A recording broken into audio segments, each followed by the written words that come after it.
I am Sneha Sharma from maths pirate और आज हम जो टॉपिक डिस्कस करने वाले हैं उसका नाम है the rise of nationalism in Europe.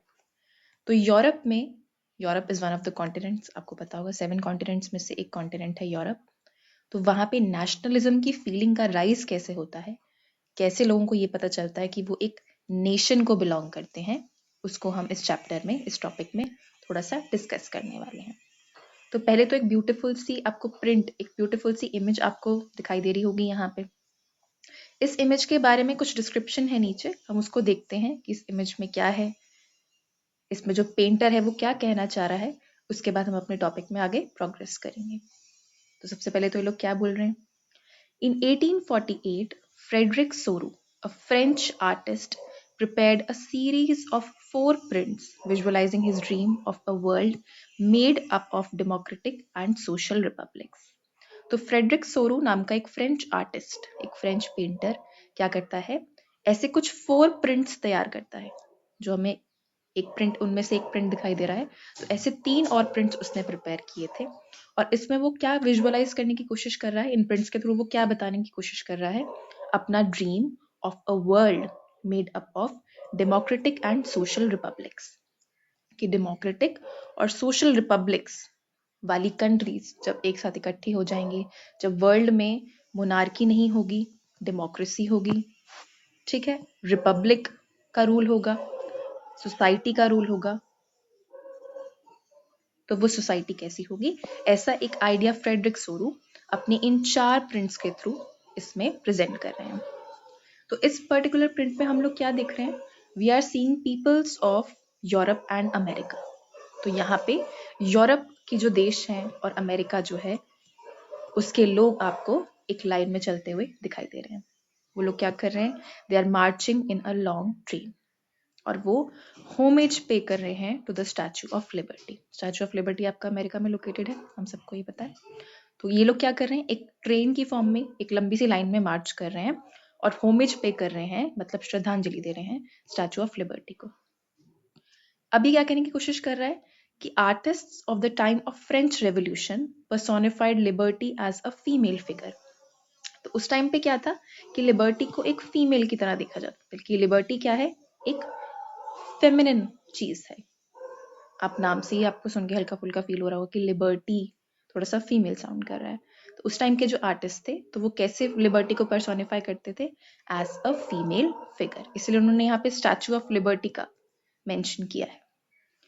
अब जो आपका स्टैचू ऑफ लिबर्टी है उसके हाथ में क्या है, तो एक हाथ में तो उनके टॉर्च ऑफ एनलाइटनमेंट है। एनलाइटनमेंट का मतलब क्या होता है, जागृति। जब आपको जागृति आ जाए, जब आपको अवेयरनेस आ जाए सही और गलत की, उसे हम एनलाइटनमेंट कहते हैं। तो एक हाथ में तो उनके टॉर्च है, टॉर्च ऑफ एनलाइटनमेंट, और दूसरे हाथ में उनके क्या है, charter of the rights of man. तो एक चार्टर है जिसमें आपके मैन के राइट्स की बात की गई है, कि आपके मानव अधिकार, एक नॉर्मल इंसान के अधिकार क्या होते हैं, उनके बारे में बात की गई है। तो आप इमेज में भी देख सकते हैं, ये है आपका स्टैचू ऑफ लिबर्टी, ठीक है। और यहाँ पे एक हाथ में उनके मशाल है और एक हाथ में उनके चार्टर है। चार्टर यानी एक डॉक्यूमेंट है, ठीक है। आपको इतना समझ में आ गया होगा क्या है। अब यहाँ पे क्या हो रहा है, क्या इस इमेज में दिखाने की कोशिश की जा रही है, shattered remains of the symbols of absolutist institutions.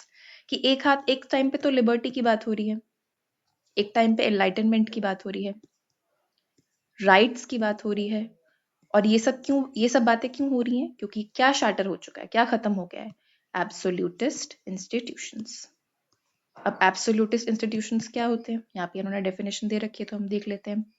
Absolutist का मतलब होता है a government or system of rule that has no restraint on the power exercise. मतलब कोई भी ऐसा इंस्टीट्यूशन जिसकी पावर एक्सरसाइज करने पे कोई भी रिस्ट्रेंट ना हो, कोई भी रोक टोक ना हो, वो जैसे मर्जी अपना रूल कर सकते हैं। जैसे कि आपको टिरनी पता होगा, टिरनी हो गया, या फिर आपका डिक्टेटरशिप हो गया। तो ये सब क्या है, एब्सोल्यूटिस्ट इंस्टीट्यूशंस, एब्सोल्यूटिस्ट रूल्स हैं। तो बेसिकली मोटा मोटा अगर हम डिस्कस करें तो इस फोटो में लोग क्या दिखाने की कोशिश कर रहे हैं, जो आपके फ्रेडरिक सोरू हैं वो क्या दिखा रहे हैं, the win of liberty, the win of human rights over an absolutist institutions, win of liberty and human rights over absolutism. Sorry, मेरी राइटिंग थोड़ी सी इसमें खराब आ रही है आज. आई होप आप मेरे वर्ड्स पे आप अटेंशन पे कीजिए, आपको समझ में आएगा कि मैं क्या कहने की कोशिश कर रही हूँ. आगे हम देखते हैं कि इन्होंने क्या लिखा है.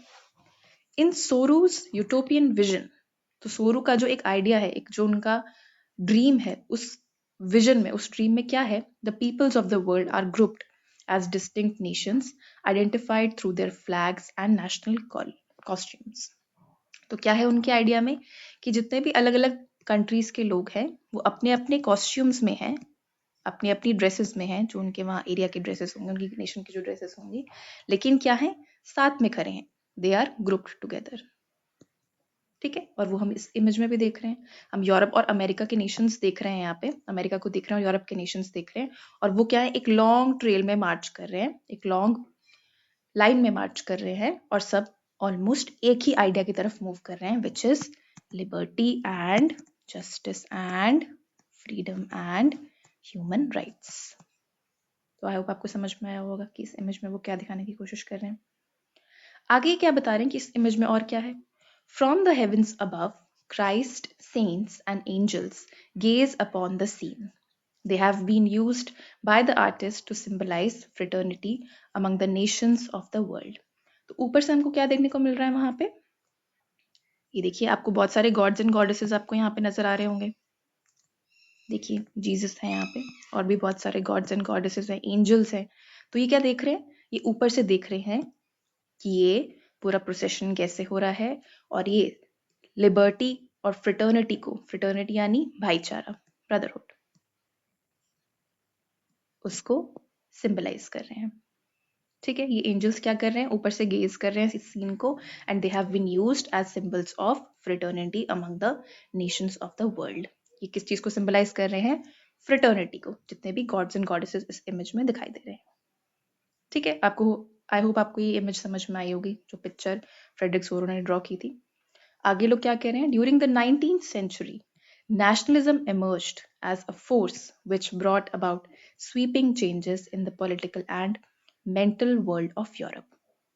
तो 19th century में क्या हुआ था? 19th century यानी आपका 1800 से लेके 1899 की बात हो रही है. ठीक है, तो उस टाइम पे क्या होता कि नेशनलिज्म एमर्ज हुआ था एज अ फोर्स, एक idea, which brought about sweeping changes in the political and mental world of Europe. कि उस टाइम पे ये आइडिया इतना अच्छा खासा राइज हुआ था नेशनलिज्म का कि उसने पॉलिटिकल चेंज भी लेकर आया और आइडियोलॉजिकल चेंज भी लेकर आया. मेंटल चेंज यानी आइडियोलॉजिकल चेंज. ठीक है, और उस टाइम पे क्या हो रहा था? There was an emergence of nation states, कि नेशन स्टेट्स का राइज हो रहा था. नेशन स्टेट क्या होती है? A state in which the majority of its citizens, and not only its rulers, came to develop a sense of common identity and shared history or descent. तो nation state क्या था? जिसमें जो उस देश के रूलर्स हों, सिटीजन्स हों, वो क्या फील करें कि वो एक ग्रुप को बिलोंग करते हैं, वो एक नेशन को बिलोंग करते हैं. उसको हम क्या बोलते हैं? Nation state. उनको एक sense of common identity feel होने लगे कि हमारी आइडेंटिटी क्या है? कॉमन है, कि we are commoner, not commoners, but we share a common identity, we share a common descent. Descent का मतलब होता है कि हमारे एंसेस्टर्स जो थे वो एक ही थे, हम सबके एंसेस्टर्स सेम थे, और इस चीज को हम क्या बोलते हैं? A nation state. कि स्टेट क्या है? स्टेट हम जनरली पॉलिटिकल साइंस में रेफर करते हैं फॉर अ कंट्री. एक देश को हम स्टेट भी बोलते हैं पॉलिटिकल साइंस में. नेशन क्या है? Nation is a feeling. तो नेशन स्टेट क्या हो गया? A feeling of being one. इस फीलिंग को हम बोलते हैं अ नेशन स्टेट. वो नेशन, वो स्टेट एक नेशन स्टेट बन जाता है जब वो फीलिंग आ जाए कि हम सब एक हैं. ओके, आगे लोग क्या बोल रहे हैं? This chapter will look at the diverse processes through which nation states and nationalism came into being in the 19th century Europe. तो इस चैप्टर में हम लोग क्या डिस्कस करने वाले हैं कि 19th सेंचुरी के यूरोप में नेशनलिज्म का राइज कैसे हुआ इस फीलिंग का राइज कैसे हुआ और उसके बाद उससे एक नेशन स्टेट कैसे बना। आई होप आपको क्लियर होगा। अब हम इसी के साथ अपना फर्स्ट टॉपिक स्टार्ट करते हैं। तो फर्स्ट टॉपिक क्या है? The French revolution and the idea of nation. तो फ्रेंच रेवोल्यूशन और उस रेवोल्यूशन के बाद एक आइडिया, एक नेशन होने का आइडिया कैसे इमर्ज हुआ, हम वो डिस्कस करेंगे। तो ये क्या बोल रहे हैं सबसे पहले? The first clear expression of nationalism came with the French revolution in 1789। तो सबसे पहला एक्सप्रेशन ऑफ नेशनलिज्म, ये जो नेशनलिज्म की फीलिंग को एक्सप्रेस किया गया था, सबसे पहले कब एक्सप्रेस किया गया था? 1789 में। उस टाइम पे वो बैस्टाइल प्रिजन की स्टॉर्मिंग वगैरह चल रही थी, तो ये वो वाला पीरियड है एक्चुअली, जब फ्रेंच रेवोल्यूशन थोड़ा स्टार्ट हो रहा था। उस टाइम की फीलिंग है कि उस टाइम पे सभी लोगों ने एक वी फीलिंग शो करना शुरू किया था। First clear expression of nationalism था वो। आगे क्या बोल रहे? The political and constitutional changes that came in the wake of French revolution led to the transfer of sovereignty from the monarchy to a body of French citizens. कि उस time पे क्या हुआ? जब ये फीलिंग आई नेशनलिज्म की, तो क्या हुआ? पॉलिटिकल जो पावर थी वो किन के हाथ में आ गई? फ्रेंच सिटीजन्स के हाथ में। पहले किसके पास थी? पहले वहां पे फ्रांस में मोनार्की थी, लेकिन क्या हुआ? जब नेशनलिज्म की फीलिंग आई तो मोनार्की को ओवरथ्रो कर दिया गया और फ्रेंच सिटीजन्स के हाथ में पावर आ गई। अब ये कुछ पॉइंटर्स हमें बता रहे हैं कि कैसे वहां पे धीरे धीरे नेशनलिज्म आने लगा, कि कैसे फ्रांस एक नेशन बनने लगा, उसमें ये नेशनलिज्म की फीलिंग कैसे आने लगी। तो मैंने यहाँ पे ABCD के फॉर्म में मार्क किया है इसको। ये मेजर पॉइंट्स हैं, ये बड़े बुलेट पॉइंट्स हैं, और इसमें छोटी छोटी एक्सप्लेनेशंस हैं जिनको आप मार्क कर सकते हो। तो फर्स्ट जो आपका मेजर था जिसकी वजह से नेशनलिज्म की फीलिंग राइज करी थी, वो क्या था? Various measure and practices that could create a sense of collective identity amongst the French people. तो ऐसे कुछ मेजर्स लिए गए, ऐसी कुछ प्रैक्टिसेस को अडॉप्ट किया गया फ्रांस में, जिनकी वजह से क्या हुआ? उनमें एक नेशनलिज्म की फीलिंग का राइज हुआ। तो वो क्या मेजर्स थे, क्या प्रैक्टिसेस थी, अभी हम देखते हैं वन बाय वन। सबसे पहले तो क्या था? द आइडियाज ऑफ ला पात्री एंड ले सितोयन emphasize the notion of a united community among enjoying equal rights under a constitution। तो ये जो दो आइडियाज थे, लापत्री, मे बी मैं शायद इसको ठीक से प्रोनाउंस नहीं कर रही हूँ, बट इसको हम इंग्लिश में पढ़ लेते हैं कि इसका मतलब क्या है। The fatherland and the citizen. तो ये जो दो आइडियाज थे, जैसे हम लोग बोलते हैं ना कि भारत हमारी माता है, ठीक है, तो फ्रांस के लोग क्या कह रहे थे कि फ्रांस क्या है, उनका देश क्या है? उनके एक फादरलैंड जैसा है, कि उनके मातृभूमि जैसे हम बोलते हैं, तो वो पितृभूमि का नाम उसको दे रहे थे। और वो सिटीजन्स को और एम्फेसाइज करने लगे थे कि कौन, किसके हाथ में पावर होनी चाहिए? सिटीजन्स के हाथ में पावर होनी चाहिए। तो ये जो दो आइडियाज थे, इनकी वजह से क्या हुआ कि वहां पे एक फीलिंग ऑफ कलेक्टिविज्म आया, एक कलेक्टिव आइडेंटिटी बनने लगी। तो फर्स्ट चीज तो ये हुई। फिर क्या हुआ? A new French flag the tricolour was chosen to replace the former royal standard. कि पहले क्या था? रॉयल फ्लैग होता था। रॉयल फ्लैग यानी राजा महाराजा वाला फ्लैग जो होता था। जैसे हमने इंडिया में भी देखा है कि हम जब कोई भी हिस्ट्री की डॉक्यूमेंट्री देख रहे होते हैं या फिर हम कभी भी कोई सीरियल देख रहे होते हैं, तो उनके अपने अपने फ्लैग्स होते हैं, हर राज्य के अपने फ्लैग होते थे। लेकिन अब क्या है? क्या अब इंडिया के हर स्टेट में एक अलग अलग फ्लैग है? नो, इंडिया का एक कॉमन फ्लैग है। तो वैसे ही फ्रांस ने भी क्या किया? अपना एक ट्राई कलर अडॉप्ट किया, और इससे भी क्या आया? सबको ये फीलिंग आई that we are one community and we are not divided into different communities. ठीक है, तो ये सेकंड चीज हुई। अब थर्ड चीज क्या हुई वहां पे? The estates general was elected by the body of active citizens and renamed the national assembly. कि क्या हुआ? इलेक्शन का कॉन्सेप्ट आपका फ्रांस में इंट्रोड्यूस हुआ, इलेक्शंस होने लगे, और उस बॉडी को क्या बोलने लगे हम लोग? National assembly. ठीक है, चौथी चीज क्या हुई? New hymns were composed, oaths taken and martyrs commemorated. कि क्या हुआ? नई नई हाइम्स बनने लगी, नए सॉन्ग्स कंपोज होने लगे फ्रांस की बढ़ाई करने के लिए। ओथ्स लेने लगे लोग कि हम लोग फ्रांस को प्रोटेक्ट करेंगे, हम एक नेशन हैं। ठीक है, और जिन लोगों ने अपनी जान गंवाई थी, जिन सोल्जर्स ने अपनी फ्रेंच रेवोल्यूशन में जान गंवाई थी, उनको क्या किया गया? उनको लोग कमेमोरेट करने लगे, या फिर पहले भी मतलब फ्रांस ने जिन भी लोगों को गवाया था उनको लोग याद करने लगे। तो ये चौथा मेजर लिया लोगों ने वहां पे। फिर क्या हुआ, centralised administrative system was put in place, कि एडमिनिस्ट्रेशन क्या हो गया, सेंट्रलाइज हो गया। ठीक है, जब एडमिनिस्ट्रेशन सेंट्रलाइज हो गया, उसका एक केंद्र बन गया, उसका एक पॉइंट बन गया, तो तब भी लोगों में वी फीलिंग आने लगी। नहीं तो क्या था, पहले डिवाइडेड सेंटर्स थे, अलग अलग सेंटर अपने हिसाब से डिसीजन मेकिंग कर रहे हैं, अपने हिसाब से लॉज बना रहे हैं। तो क्या हुआ, फिर आपको क्या फीलिंग आती है कि आप कहीं पे भी बिलोंग नहीं करते हैं। पर अब क्या हुआ, एक सेंट्रलाइज एडमिनिस्ट्रेशन आने लगा, तो लोगों को वी फीलिंग आने लगी। छठी चीज क्या हुई वहां पे, internal customs duties and dues were abolished and a uniform system of weights and measures was adopted. तो एक यूनिफॉर्म सिस्टम ऑफ वेट्स और मेजर्स को अडॉप्ट किया गया वहां पे। बेसिकली यूनिफॉर्मिटी आई, सेंट्रलाइजेशन आया। ठीक है, छठी चीज ये हुई वहां पे। फिर सातवीं चीज वहां पे क्या हुई, French as it was spoken and written in Paris became the common language of the nation. French को एक कॉमन लैंग्वेज बना दिया गया। अभी भी आप इंडिया में देखते हो कि इतनी सारी लैंग्वेजेस हैं, इंडिया में मल्टीपल लैंग्वेजेस हैं, तो आप क्या देखते हो, लैंग्वेज के बेसिस पे डिस्प्यूट्स देखते हो।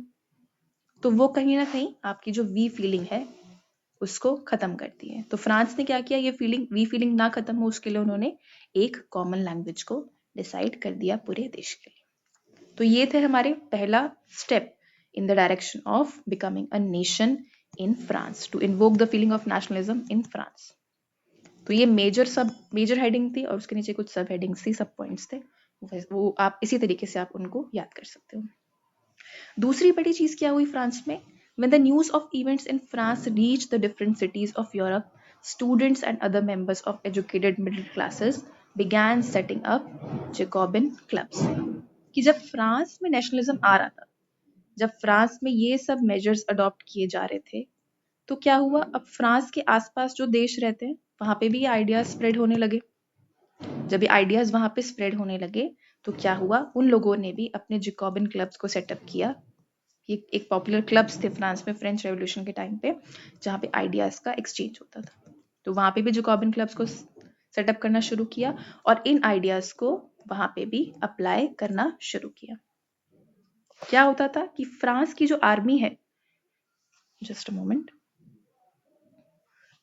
फ्रांस की जो आर्मीज हैं वो जहां पे भी मूव कर रही होती थी, for example French armies which moved into Holland, Belgium, Switzerland and much of Italy in 1790s, तो वहां पे भी क्या हो रहा था, they were carrying the idea of nationalism. तो ये आइडिया वो आर्मीज क्या थी, अपने साथ में कैरी कर रही थी। ठीक है, तो ये सेकेंड चीज हो रही थी। तो बेसिकली इसमें हम क्या देख रहे हैं कि फ्रांस में तो नेशनलिज्म आ गया था, ये सब जो हमने 7 मेजर्स पढ़े उनसे। अब ये क्या था, आपका नेशनलिज्म का आइडिया क्या था, आर्मीज के थ्रू बाकी यूरोपियन कंट्रीज में भी स्प्रेड कर रहा था। ठीक है, आगे हम देखते हैं उसके बाद क्या हुआ। थर्ड चीज क्या हो रही थी वहां पे, दैट नेपोलियन जो था, नेपोलियन बोनापार्ट, आपने सुना होगा फ्रेंच रेवोल्यूशन का एक बहुत अहम हिस्सा था नेपोलियन बोनापार्ट। तो वो क्या था, Napoleon set about introducing many of the reforms that he had already introduced in France। तो नेपोलियन क्या था, बाकी जो यूरोपियन कंट्रीज थी उस टाइम पे, जो बाकी यूरोपियन कंट्रीज थी, जैसे उसने फ्रेंच रेवोल्यूशन में यूरोप को आजाद कराया था मोनार्की से, तो वैसे ही वो बाकी यूरोपियन कंट्रीज में जा जाके भी वहां पे एक सॉर्ट ऑफ डेमोक्रेटिक रूल लाने की कोशिश कर रहा था, पीपल्स रूल लाने की कोशिश कर रहा था। तो जब वो बाकी कंट्रीज में जा रहा था नेपोलियन बोनापार्ट, तो वहां पे वो क्या इंट्रोड्यूस कर रहा था, वो सारे रिफॉर्म्स जो उसने फ्रांस में इंट्रोड्यूस किए हैं। जैसे कि क्या, तो वहां पे उसने क्या इंट्रोड्यूस किया, सिविल कोड ऑफ 1804। तो ये सिविल कोड उसने कहाँ इंट्रोड्यूस किया था, पहले फ्रांस में, लेकिन अब वो जहां जहां जा रहा था इस कोड को लागू कर रहा था, वहां जाकर भी क्या था इसमें, usually known as the Napoleonic code, did away with all privileges based on birth. कि उस कोड में क्या था, जितनी भी प्रिविलेज किसी भी इंसान को कहीं पैदा होने की वजह से मिल रही थी, जस्ट बिकॉज वो रॉयल फैमिली में पैदा हुआ है तो वो प्रिविलेज्ड है, या वो एस्टेट सिस्टम, आपने सुना होगा फ्रेंच रेवोल्यूशन में हम एस्टेट सिस्टम भी डिस्कस करते हैं। तो एस्टेट्स में क्या था, 3 एस्टेट्स थी, तो चाहे वो क्लर्जी में पैदा हुआ है, वो नोबिलिटी में पैदा हुआ है, तो उसको कुछ बेनिफिट्स मिलते थे, तो उन बेनिफिट्स को खत्म किया जा रहा था इस नेपोलियनिक कोड्स के थ्रू। और क्या हो रहा था? Established equality before law and secured the right to property, कि राइट टू प्रॉपर्टी सबको मिल रहा था और इक्वालिटी का आइडिया भी एस्टैब्लिश किया जा रहा था। This code was exported to the regions under French control, कि जहां जहां फ्रांस का कंट्रोल था वहां पे ये आपका नेपोलियन कोड जो था उसको अप्लाई कर रहा था नेपोलियन बोनापार्ट। ठीक है, और उसने क्या किया? He abolished the feudal system and he freed the peasants from serfdom. Serfdom का मतलब होता है स्लेवरी। उस टाइम जो पीजेंट्स थे वो लोग स्लेवरी सिस्टम का शिकार थे, तो उनको भी वो फ्री कर रहा था, वो फ्यूडल सिस्टम को भी अबॉलिश कर रहा था, और वो क्या कर रहा था? ट्रांसपोर्ट और कम्युनिकेशन सिस्टम्स को इम्प्रूव कर रहा था उन कंट्रीज में जहां पे फ्रेंच कंट्रोल था। तो ये कुछ 3-4 चीजें आपका नेपोलियन बोनापार्ट कर रहा था। और उसने क्या किया? उसने क्या किया? यूनिफॉर्म लॉज किए, स्टैंडर्डाइज वेट्स एंड मेजर्स को इंट्रोड्यूस किया, and a common national currency को भी उन कंट्रीज में इंट्रोड्यूस किया जो फ्रेंच कंट्रोल के अंडर थी। ठीक है, पर क्या हुआ? However, in the areas conquered, the reactions of the local populations to French rule were mixed. कि क्या हुआ? कि ऐसा नहीं था कि नेपोलियन जहां जहां पे ये अपना फ्रेंच कोड इंट्रोड्यूस कर रहा था, नेपोलियनिक कोड को इंट्रोड्यूस कर रहा था, वहां पे सारे ही लोग खुश थे। नहीं, कुछ लोग खुश थे, कुछ लोग were unhappy with the Napoleonic code. क्या हो रहा था वहां पे? It became clear that the new administrative arrangements did not go hand in hand with political freedom. कि नेपोलियनिक कोड का मतलब ये नहीं था कि वहां पे पॉलिटिकल फ्रीडम भी आ रही है। ये चीज लोगों को रियलाइज होनी स्टार्ट हो गई थी उन कंट्रीज में जहां पे नेपोलियन अपना कोड अप्लाई कर रहा था। क्यों? और क्या हो रहा था वहां पे? वहां पे टैक्सेशन को इंक्रीज किया जा रहा था, सेंसरशिप प्रैक्टिस की जा रही थी, forced conscription into the French आर्मीज भी की जा रही थी। फोर्स्ड कंस्क्रिप्शन का मतलब क्या है? कि आपको जबरदस्ती आपको सर्व करना ही पड़ेगा आर्मी में। It was made a rule कि आपको इतने साल तक तो सर्व करना ही पड़ेगा। सेंसरशिप यानी बैन कर देना, तो न्यूज़पेपर्स वर बीइंग बैंड या ऑर्गेनाइजेशंस वर बीइंग बैंड। तो ये सब जो था ये कहीं ना कहीं एक dark side of Napoleonic code था। तो लोगों को क्या रियलाइज हो रहा था कि नहीं, नेपोलियनिक कोड कंप्लीटली सही नहीं है, उसमें कुछ फ्लॉज भी हैं। तो आई होप आपको इतना टॉपिक ये समझ में आया होगा जो अभी हमने डिस्कस किया है। If you like the video, please like, share and subscribe to the channel. Thank you so much for listening patiently. Thank you.